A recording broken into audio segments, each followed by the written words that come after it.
দ্বিতীয় বিশ্বযুদ্ধে ব্যবহৃত একটি পুরনো যুদ্ধজাহাজ বিআরপি মিগুয়েল মালভার অপ্রত্যাশিতভাবে ডুবে যাওয়ায় যুক্তরাষ্ট্র ও ফিলিপাইনের যৌথ সামরিক মহড়ার একটি গুরুত্বপূর্ণ অনুশীলন বাতিল করা হয়েছে।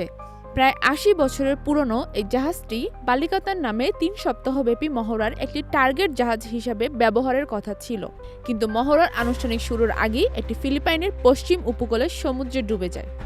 ফিলিপাইন নৌবাহিনীর পক্ষ থেকে জানানো হয়েছে জাহাজটির দীর্ঘদিনের পুরনো অবস্থা এবং প্রতিকূল সমুদ্র পরিস্থিতির কারণে এটি পানিতে তলিয়ে যায়।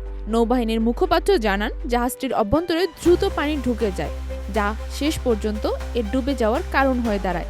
আমরা চেষ্টা করেছিলাম জাহাজটিকে নিয়ন্ত্রণে রাখতে, কিন্তু সেটি সম্ভব হয়নি।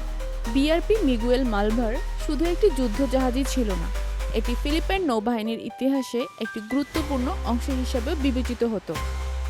দ্বিতীয় বিশ্বযুদ্ধের সময় মার্কিন নৌবাহিনীর অধীনে থাকা এই জাহাজটি জাপানি সাবমেরিন প্রতিরোধে বিশেষ ভূমিকা পালন করে। এছাড়াও যুদ্ধকালীন সময়ে এটি জার্মান বন্দীদের পরিবহনেরও অংশ নেয়।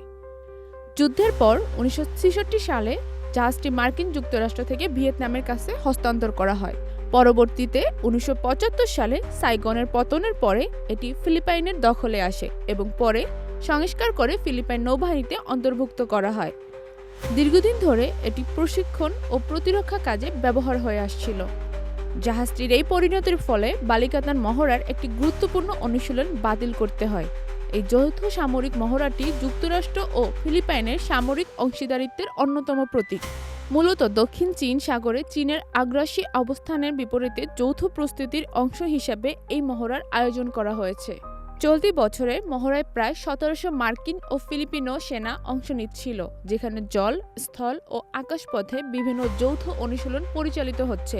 এর মধ্যে ছিল পুরনো জাহাজে মিসাইল হামলার অনুশীলনও, যার অংশ হিসেবে বিআরপি মিগুয়েল মালভারকে টার্গেট হিসেবে ব্যবহার করার পরিকল্পনা ছিল।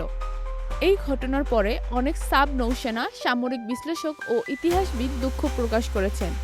তাদের মতে বিআরপি মিগুয়েল মালভার ছিল কেবল একটি জাহাজ নয়, এটি সময়ের প্রতীক এবং ঐতিহাসিক সাক্ষ্য। তারা বলেন এমন একটি জাহাজের অবসান এক ধরনের ক্ষতিই বটে। বর্তমানে নৌবাহিনীর ডুবন্ত জাহাজটির স্থান ও অবস্থান নির্ধারণে উদ্ধার কার্যক্রম চালাচ্ছে এবং ঘটনার বিস্তারিত তদন্ত শুরু হয়েছে।